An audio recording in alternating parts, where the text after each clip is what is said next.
ರಾಕಿಮವ್ವ, ಆಮ ನಿನ್ನೆ ಒಬ್ರು ಮನೆಗೆ ನಾವು ಪೂಜೆಗೆ ಹೋಗಿದ್ವಿ. ಹಾಂ ಅಲ್ಲಿ ಅವರು ಪೂಜೆ ಮಾಡಬೇಕಾದ್ರೆ ಅರಿಶಿನ ಕುಂಕುಮದ ಬಟ್ಲು ಬೀಳಿಸಿ ಚೆಲ್ಬಿಟ್ರು. ಹಾಂ ಅದು ಚೆಲ್ಲಿರೋದಕ್ಕೆ ಅದು ಒಳ್ಳೇದಾ ಕೆಟ್ಟದಾ?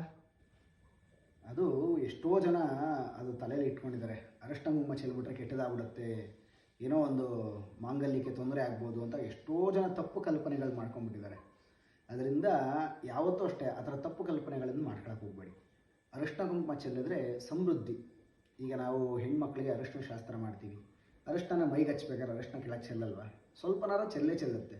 ಅದೇ ರೀತಿ ಅರಿಶಿನ ಕುಂಕುಮ ಮನೆಗೆ ಚೆಲ್ಲಿದ್ರೆ ತುಂಬ ಶುಭ ಫಲ. ಅಂದರೆ ಮನೆಗೆ ಯಾರೋ ನೆಂಟರುಗಳು ಬರ್ತಾರೆ ಅಥವಾ ಮನೇಲಿ ಯಾವುದೋ ಒಂದು ಶುಭ ಕಾರ್ಯ ನಡೆಯುತ್ತೆ ಅನ್ನೋ ಒಂದು ಸೂಚನೆ.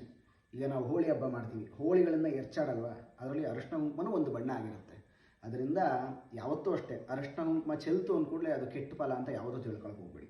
ಅದರಿಂದ ಅರಿಶಿನ ಕುಂಕುಮ ಮನೇಲಿ ಎಷ್ಟು ಚೆಲ್ಲುತ್ತೋ ಅಷ್ಟು ಸಮೃದ್ಧಿಯನ್ನು ಉಂಟು ಮಾಡ್ತಾನೆ ಮತ್ತು ಅಷ್ಟು ಶುಭ ಕಾರ್ಯಗಳಿಗೆ ಅನುಕೂಲಗಳಾಗುತ್ತೆ. ಅದರಿಂದ ಯಾರೂ ಹೆದರಬೇಡಿ, ಒಳ್ಳೆ ಶುಭ ಫಲ ಅದು. ಒಳ್ಳೆಯದಾಗಲಿ. ಜೈ ಶ್ರೀರಾಮ್.